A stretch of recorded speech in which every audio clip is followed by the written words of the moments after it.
pernah hidup di zaman Nabi SAW. Apakah kita sebagai hamba Allah dapat melawannya? Dajjal, kata Nabi SAW, dalam solat kita selalu minta 6 kali, dalam solat 5 kali. Allahumma inni a'udzubika min azabi jahannam, wa min azabil qabri, wa min fitnatil mahya wal mamat, wa min syarri fitnatil masihid. Kenapa ada Al-Masih di belakangnya?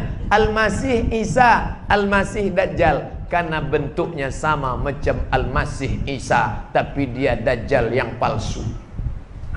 Ini HP Samsung, iya. Ini yang palsu, Samsung Dajjal. Ini kamera Sony, iya. Ini Sony yang palsu, Sony Dajjal namanya. Jadi Dajjal itu artinya palsu. Al-Masih asli, Al-Masih Isa. Allahumma inni a'udzubika min azabi jahannam, wa min azabil qabri, wa min fitnatil mahya wal mamat, wa min syarri fitnatil masihid dajjal. Nabi menengok rambutnya basah, keriting, turun air macam pas macam Isa. Ketika nanti dia tunjuk langit, ya sama imtiri, hai langit turun hujan, turun hujan. Ya ardi umbuti, hai tanah tumbuh tanaman, tumbuh tanaman. Ada orang mati ditunjuknya, ya mayat qum, hai mayat qum, tegak, bangun engkau. Mayat itu pun tegak berdiri, persis macam Nabi Isa. Tapi bedanya apa? Benar kata dia, batil. Batil kata dia, benar. Siapa yang selamat waktu itu? Cara menyelamatkan diri dari Dajjal adalah pertama, membaca surat Al-Kahfi malam Jumat. Baca Kahfi malam Jumat. Yang kedua, hafal pangkal Al-Kahfi 10 ayat, ujung Al-Kahfi.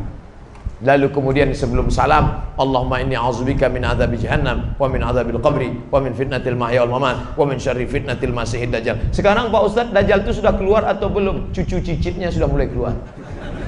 Dajjal yang golongan A2A, 3A, 4C sudah keluar. Tapi yang asli yang 4E itu belum lagi. Dan kita minta andai dia keluar, kita selamat dari fitnah Dajjal insyaallah. Amin. Apakah boleh kita makmum ke orang yang tak semazhab dengan kita? Contohnya imamnya Hanafi, kita Syafi'i. Karena Ustadz di masjid kami bilang tidak sah solatnya. Tolong tunjukkan rujukannya Pak Ustadz. Kalau Ustadz ini mengatakan tidak sah solat beda mazhab, maka semua jamaah Batam yang ada di Masjidil Haram tidak sah solatnya. Karena orang Batam mazhabnya Syafi'i, sedangkan imam Masjidil Haram Syekh Abdurrahman Sudes mazhabnya Hambali. Saya tinggal di Maroko 2 tahun. Maroko itu mazhabnya Maliki. Berarti sholat saya 2 tahun itu mesti saya gantilah. Maka buka buku 37 masalah populer dalam masalah mazhab, sholat beda mazhab, maka sholatnya sah. Imam Syafi'i bermakmum kepada mazhab Hanafi ketika beliau berada di Irak. Kampung Imam Hanafi namanya Kufah. Imam Hanafi meninggal tahun 150 di Kufah. Imam Syafi'i selama di Kufah bermakmum kepada mazhab Hanafi. Saya tak fanatik terhadap mazhab. Idza qanatal imamu faqanata. Kalau saya sholat subuh di masjid, mazhab saya Hambali, imamnya mazhab Syafi'i, imamnya berkunut. Bagaimana sikap saya, Syekh? Kata Syekh Ibnu Utsaimin di Saudi Arabia, kalau imammu berkunut, angkat tangan kau ucapkan amin. Allahumma hdina fi man hadain, amin. Wa'afina fi man afait, amin. Wa tawallana fi man tawallait, amin. Wa barik lana fi ma a'tait, amin. Wa qina bi rahmatika syarra ma qadait, amin. Sisanya tak diaminkan, karena sisanya itu bukan doa tapi sana. Fa innaka taqdi wa la yuqda alaik. Kayak yang hafal ikut. Fa innaka taqdi wa la yuqda alaik wa innahu la yadhillu man walait wa la yu'izzu man adait. Tabarakta rabbana wa ta'ala. Falakal hamdu ala ma qadait. Nastaghfiruka wa natubu ilaik. Wa sallallahu ala sayyidina Muhammadin nabiyil ummi wa ala alihi washabihi wa baraka wa sallam. Yang tak hafal gerakkan tangan. Idza qanatal imamu faqanata wa illa fala. Kalau imammu berkunut maka kau ikut berkunut. Kalau imammu tak berkunut, jangan kau buat kunut sendirian di belakang. Selama ini saya makan haram biarpun sikit. Setelah mendengar ceramah Ustadz, saya mau berubah, nggak akan makan haram lagi. Mantap. Mantap. Kalau andai dia kirim ke WA, saya kasih 3 jempol. Apakah masih ada efeknya nanti kepada anak-anak saya, Pak Ustadz? Illa man taba. Siapa yang taubat? Wa amana, beriman, wa amila amalan salihah, beramal soleh. Taubat, beriman, beramal soleh. Ulaika yubaddilullahu sayyiatihim hasanat. Diganti Allah yang buruk-buruk dulu menjadi yang baik-baik. Mudah-mudahan kita termasuk yang itu insyaallah. Saudaraku, yang kau sudah azam taubat, diganti Allah yang buruk-buruk dulu menjadi yang baik. Malam ini kau ambil wudu, kau sholat tahajud, kau menangis bersimpuh bertasbih. Astaghfirullahaladzim, astagfirullah, astagfirullahaladzim. Kenapa bang menangis bang? Itulah tak kau kasih juga aku nikah lagi. Sangka minta ampun mau berdosa. Itu juga yang mau. Saya Hadi dari Papua Barat. Jauh. Tepatnya di Raja Ampat. Saya mau bertanya, Ustadz, bagaimana cara bertaubat dengan fulus? Hah? Oh, tulus. 2 pula dikasihnya F sangka.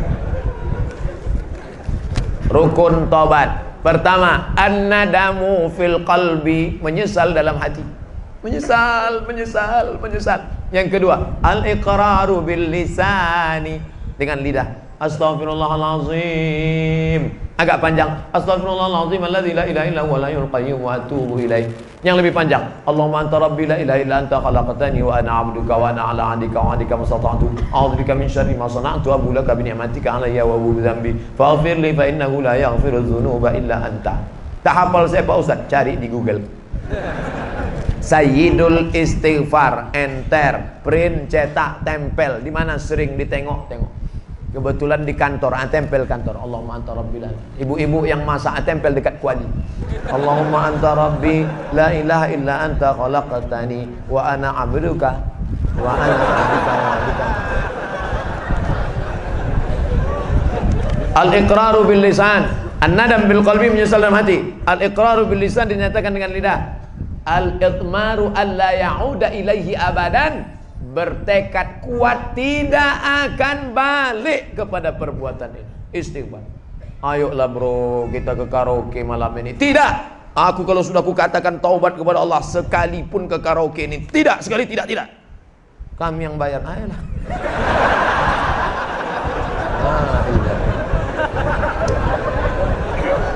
Ketika sudah tobat, banyak sekali godaannya Pak Ustadz. Semua orang mengaji. Tengoklah artis-artis, ketika dulu dia masih begitu begini begono, santai hidupnya. Begitu dia tobat, matilah suaminya, tertangkaplah, di penjara. Itu ujian. Innallaha idza ahabba qauman ibtalahum. Kalau Allah cinta kepada seseorang, maka diujinya iman itu. Dulu saya sebelum ngaji ini tak ada susah, nyantai aja. Begitu saya ikut pengajian Pak Ustadz, la ilaha illallah, pas balik helm hilang. Sabar saudaraku, karena ujian itu hanya akan menghapuskan dosa-dosamu di masa yang lalu. La yusibul mu'min min nasabin wala wasabin wala saqamin wala syaukin yastakuha. Sakit, gundah gulana, kehilangan, sampai duri yang menusuk tapak kakimu. Allah menghapuskan segala dosa-dosamu di masa yang lalu. Mana ada dosa saya? Mana dosa saya? Ketika kau mengaku tak berdosa, saat itu kau sedang berdosa. Bagaimana cara kami yang muda untuk saling mengingatkan untuk taubat dengan tantangan zaman masa kini? Antum tak perlu ceramahi saudara antum. Antum cukup ajak dia pengajian. Dia tak mau diajak pengajian Pak Ustaz. Dulu ngaji mesti di masjid. Sekarang kata Kunto Wijoyo, santri tanpa pesantren. Kok bisa? Di kamar, berapa banyak jamaah yang saya jumpa di tepi jalan. Saya nongkrong di tepi jalan. Saya kalau nongkrong di tepi jalan, saya tak begini, peci saya buka, pakai baju kemeja, tangan saya gulung. Banyak orang sangka ini macam mirip Ustaz Somad. Kita sedang makan, tiba-tiba datang anak muda, pakai celananya cuma sampai lutut. Ini hilang, tak kemana hilangnya. Hilang. Yang atas ini panjang, dikatnya sampai sini. Pakai anting. Pas saya sedang makan, ditengoknya saya lama. Saya udah curiga ini intel nampaknya. Ditengoknya lama. Udah lama-lama mendekat dia disalaminya saya. Ustadz, saya sering nengok video Ustadz. Ternyata mereka tak ke masjid, tapi mulai mendengar. Saya yakin mereka akan merubah. Kirimkan. Aku tak suka lah ceramah Ustadz Somad itu. Aku lebih suka ceramah Buya Yahya. Dia pakai sorban, pakai jubah 2 lapis. Itu style, dia suka dia. Jangan paksakan mesti ikut Ustadz kita. Aku sukanya Ustadz yang janggut panjang-panjang lah, kata dia. Dia serah, itu pintunya saja. Yang penting dia menuju kebaikan jalan Allah Subhanahu wa taala. Nah, jadi jangan balik dari sini kalian kumpulkan kawan-kawan. Sini kawan-kawan. Assalamualaikum warahmatullahi wabarakatuh. Tak bisa gitu. Kawan-kawan itu bukan dia respect, malah lucu ente gitu. Usulkan ke ketua masjid, Pak ketua masjid, ini kan di lingkungan kita ini banyak anak-anak muda. Sementara jadi lidahnya lidah ketua masjid yang dipakai. Dekati Pak RW, dekati Pak RT. Pak RW, Pak RT, gimana kalau subuh Ahad nanti kita buat pengajian, anak muda kita undang ustadznya? Boleh kata Pak RW, kata Pak RT. Aku pun anakku ni pusing, aku nengok dia tak pernah sholat subuh. Nah, acaranya apa kita buat? Pelatihan mandi jenazah, Pak. Oh, jangan. Latihan mandi jenazah mahal itu modalnya, kata Pak RW. Kita nanti beli bonekanya lagi. Berapa harga boneka untuk mandi? Tenang aja Pak RW, tak usah pakai boneka. Anak Pak RW itu kita mandikan. Apa boleh seorang suami menikah lagi tanpa sepengetahuan istri pertama? Poligami diam-diam. Apa hukumnya dalam Islam dan bagaimana pandangan Islam? Dua saya jelaskan. Pertama pandangan negara, yang kedua pandangan agama. Menurut pandangan agama Islam, sah nikah kalau cukup rukun dan syarat. Ada mahar, ada ijab, ada qabul, ada wali, ada 2 orang saksi. Aku nikahkan engkau dengan anakku dengan mahar seperangkat alat salat dan sebentuk cincin emas tunai. Sah. Tak ada syarat izin istri pertama menurut hukum fikih. Tapi menurut hukum Republik Indonesia tidak sah nikah kecuali izin istri pertama. Maka siapa yang mau poligami, mintalah istri membuat surat pernyataan ditandatangani matre 6.000. Saya yang bertanda tangan di bawah ini, dengan ini tidak ada keterpaksaan bahwa saya ridho dan setuju bahwa suami saya menikah sekali lagi. Setelah itu dibawalah kertas tadi ke pengadilan. Nanti pengadilan akan memanggil istri, memanggil suami. Lalu ditanyanya, hai ibu istri pertama, ya benarkah ini surat tanda tangan ibu? Betul Pak Hakim. Apakah selama ini tidak ada masalah dalam rumah tangga ibu? Tak ada Pak Hakim. Jadi intinya ibu setuju ya setuju. Cepatlah pukulkan palu dulu. Kalau bisa jangan ke meja tuh, kepala suami saya ini pukulkan. Maka kata Pak Hakim, dengan ini sah. Maka dengan ini sah. Lalu dengan modal secari kertas tadi, maka menikahlah dia. Kalau tidak, maka istri pertama bisa menuntut ke pengadilan. Nah, itu dia. Di Batam saya tak tahu di mana kantor. Kalau di Pekanbaru nanti saya tunjukkan kantornya. Apakah nikah muda itu salah? Nikah muda bagus. Saya menyesal nikah udah tua. Kalau tahulah saya nikah muda itu baik, begitu habis sunat nikah langsung. Untuk menghindari zina Pak Ustadz, disuruh nikah tapi belum siap. Saya baru pulang dari Mesir seminggu yang lalu.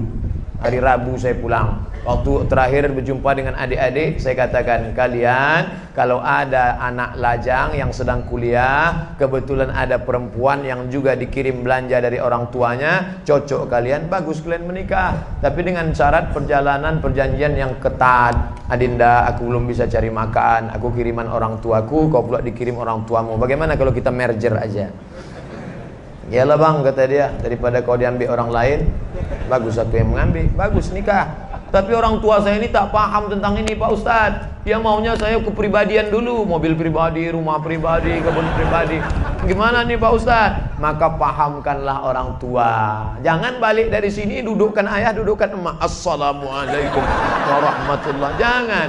Berapa banyak kita ini ingin jadi ustadz, bukan begitu caranya. Panggil nenek mama, alim ulama, cerdik pandai, tokoh masyarakat. Pak, aku mau menikah di usia muda, takut berzina, tapi ayahku tak setuju. Bisa bapak bicarakan dengan ayah? Maka si bapak pun bercerita, anakmu itu ku tengok sudah agak gatal betul. Bolehlah kau nikahkan. Nah, jadi Idenya dari kita, tapi kita pakai lidah orang-orang tua yang didengar. Kira-kira bapak kamu itu cakap siapa yang dia dengar? Ayah saya ini pegawai Pemprov Pak. Kalau atasan dia ngomong, insya Allah cari atasannya ngomong.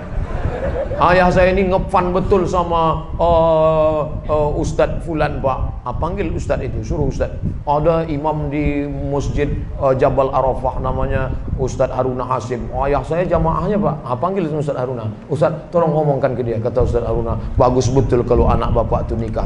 Iyalah saya setuju lah kalau gitu. Makan dan minum sambil duduk. Tapi saya pernah disuruh minum sambil berdiri waktu minum air zam-zam Pak Ustadz. Pas minum air zam-zam berdiri. Mana? Ada dalilnya tak Pak Ustaz? Rana Rasulullah sallallahu alaihi wasallam yashrabu zam-zam qa'iman. Nabi sallallahu alaihi wasallam minum air zam-zam berdiri. Nah, kata Ustaz Samad minum duduk. Kenapa Nabi Muhammad minum berdiri? Kenapa minum air ini mesti duduk? Karena waktu duduk saringannya telentang. Ketika berdiri saringannya telungkup. Minum air zam-zam berdiri tak perlu pakai saringan. Karena air zam-zam air yang tersuci di dunia. 2-0 orang yang mengejek Nabi SAW. Ini Nabi kalian ini pelintat-pelintut nih. Suruhnya orang minum duduk, dia sendiri minum berdiri. Kau yang mengejek Nabi Muhammad, nampak jahilmu 2 kali lipat. Kenapa minum berdiri? Nabi minum berdiri karena air zam-zam tak perlu disaring, air yang paling suci di dunia. Waktu saya pergi ceramah ke Kuala Lumpur, ada bapak-bapak punya air penyaring dari Jepang. Made in Japan. Made in China tak laku sama dia. Lalu kemudian datanglah orang Jepang tadi. Kata si bapak tadi, hebat air yang disaring pakai ini. Oh hebat Pak. Tunggu sebentar ya. Dia masuk ke kamar, dibawanya air zam-zam. Tolong bandingkan sama ini. Loh kok lebih bersih ini? Ini dari Mekah ya kata dia. Iya tahu juga rupanya dia. Walaupun dia tak bersunat, tahu dia mana air ini. Itulah hebatnya. Gimana cara menghadapi suami yang susah bangun untuk sholat subuh Pak Ustadz? Idealnya, ini yang bertanya ini pasti perempuan. Idealnya bapak tuh yang membangunkan ibu. Diambilnya air, memercikkan air ke wajah ibu untuk ngajak tahajud. Bangun. Itu kalau nikahnya udah 20 tahun. Tapi kalau yang baru pengantin baru kemarin, wake up my honey, wake up my darling. Mestinya begitu. Tapi nasib ibu apa boleh buat, jangan ibu mengutuk nasib. Bagaimana Pak Ustadz? Dalam hadis pun dikatakan sebaliknya, si istri pun boleh memercikkan air. Cuma hati-hati, takutnya dia preman tengik ditembaknya ibu. Oleh sebab itu bang, abang sholat lah bang. Aku tak mau sekamar sama babi hutan bang. Bayanglah bang, sekarang umur ini cepat matinya bang. Karena ada lagunya tuh bang, orang kaya mati, orang miskin mati, orang mati, abang pun akan mati. Sembayang lah bang. Nah, insya Allah sembayang dia. Tengoklah tuh bang, ada orang batuk mati, minum kopi mati. Masa ada orang minum kopi mati? Ya kopi Mirna kemudian mati dia bang. Saya ingin mendaftar haji seizin suami saya. Apakah boleh saya berangkat haji tanpa suami atau tanpa mahram Pak Ustadz? Pendapat Imam An-Nawawi dari kalangan mazhab Syafi'i, kalau keberangkatan itu untuk haji dan ada aman perjalanan, maka boleh tanpa mahram. Aman, suami izin, aman perjalanannya. Ada ketua kloter, ada tim pembimbing ibadah, ada dokter, 3 orang yang dibiayai oleh negara, lalu kemudian pula ada security, aman, maka boleh berangkat. Bukan kata Abdul Somad, jangan salahkan Abdul Somad. Saya ngutip-ngutip aja nih. Kalau mau marah-marah sama imam-imam, jangan sama saya. Mohon jelaskan tentang pajak 2,5%. Mana ada pajak 2,5%? 15% pajak. Pajak pendapatan, itu zakat. Apakah boleh dikumpulkan dulu selama setahun, setelah itu baru didistribusikan di kampung halaman? Maka zakat itu siapa yang kena zakat? Yang berpenghasilan 85 gram. Ingat, 85, 85, 85, 85, 85. Jangan keluar dari sini jadi 58. Dalam perjalanan hidup ibu bapak tahun 85, apa yang paling berkesan? Ingat itu, 85 gram emas. Kalau penghasilanku sebanyak itu, maka aku sudah kena zakat. 85 gram sekarang harga emas 500.000, maka 85 kali 500 sama dengan 42.500.000. Dibagi 12 bulan. 42.500 bagi 12 sama dengan 3.600.000. Payah ngitung 3.600.000, 4 juta. Siapa yang berhasilan 4 juta, keluarkan zakat 2,5%, 25.000, 25.000, 25.000, 25.000. Yang punya zakat, yang punya duit 4 juta, zakatnya 100.000. Pak Ustadz, saya keluarkan 100.000 tiap bulan atau total 1.200.000? Bagus tiap bulan. Ah, kan sama aja 1.200.000. Jumlahnya sama, setannya beda. Kalau 100.000 ringan, tapi kalau sudah 1.200.000, allazi waswisu fi sudur. Mau kemana bro? Mau bayar zakat. Berapa? 1.200.000. HP Android 1.300.000. Tengok, kalau jin yang menggoda kita, bisa kita bacakan ayat kursi. Ini kawan sekantor kita. Kita bacakan sama dia, hafal pula dia dari kita lagi. Maka kalau kita bacakan Allahul Qayyum la ta'khudhuhu sinatun. Kenapa kau bacakan aku? Aku mau bayar zakat, kau goda-goda juga. Tulis besar-besar nih, jangan menggoda saya karena saya rentan tergoda. Seandainya uang pajak pendapatan 2,5% boleh dikumpul, apakah bisa penggunaannya dialihkan untuk membeli kurban? Ini orang terlalu cerdas. Sekali dayung 2-3 pulau terlampau. Hanya zakat saja untuk zakat. Adapun untuk kurban, kau berkurbanlah saudaraku. Berkurban itu hukumnya wajib menurut mazhab Hanafi. Alhamdulillah. Menurut mazhab Maliki, Hambali, Syafi'i sunat muakkad. Saya Syafi'i. Kurbanlah. Fasalli li rabbika wanhar. 2,5 juta. Ingat, duit yang kau simpan tak mau keluar akan keluar juga dengan caranya sendiri. Meletuplah ban, datanglah sakit. Saya bukan nakut-nakuti. Peganglah, silakan, akan keluar dengan caranya sendiri. Ingat, tengok, waspada. Saya ingin mengakikahkan anak saya, tapi saya belum diakikahkan. Mana yang lebih utama? Mengakikahkan anak saya? Karena biaya tak cukup Pak Ustadz. Akikah saya itu tanggung jawab ayah saya. Akikah anak saya itu tanggung jawab saya. Ketika saya punya duit 2,5 juta, saya lunasi tanggung jawab ayah saya atau tanggung jawab saya?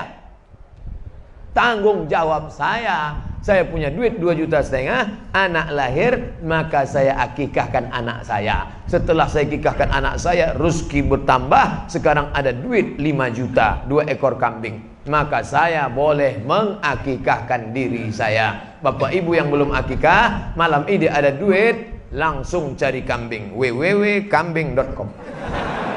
Assalamualaikum Pak Kambing. Salam. Bisa tolong carikan kambing ya besok. Besok siapa yang mau akikah besok, tolong kirim alamat, saya insya Allah datang ke sana. Tapi kalau umur sudah 40-30, akikah saja. Jangan minta ayun pakai marhaban. Marhaba ayyanun. Oh, sangka yang diayun cucu. Oh, penyatuknya itu duduk.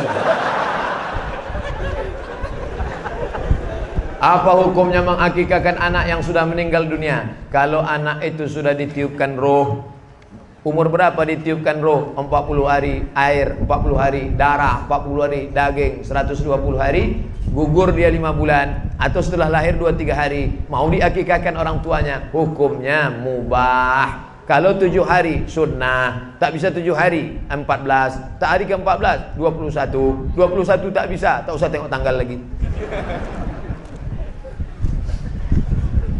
Uwais Al-Qarni, dalam hidup kumpul berjamaah pasti banyak perbedaan pendapat. Bagaimana menyikapi orang yang suka menjudge orang lain sebagai ahli bid'ah? Tolong berikan penjelasannya. Kalau bisa berikan rujukan dalilnya.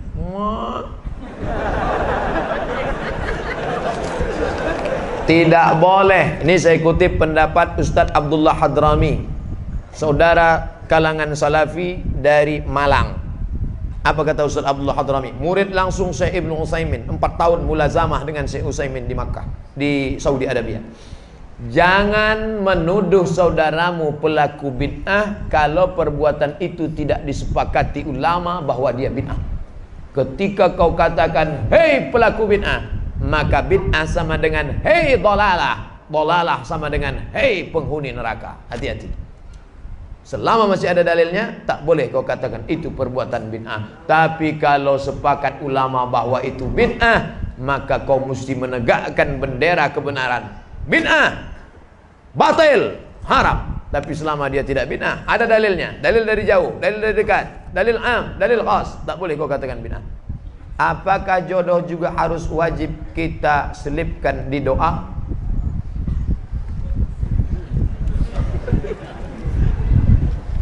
Minta rezeki kepada Allah. Allahumma rzuqna rizqan halalan thayyiba. Istri itu rezeki atau tak rezeki? Rezeki, duit rezeki, kebun rezeki, rezeki, istri rezeki. Makanya kita diajarkan doa, Rabbana hablana min azwajina, berikan kepada kami istri, wa zurriyatina, anak-anak, qurrata a'yun, yang sejuk dipandang mata.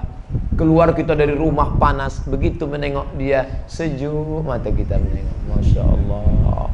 Sedang lelah di kantor ditekan atasan, di jalan kena razia pula.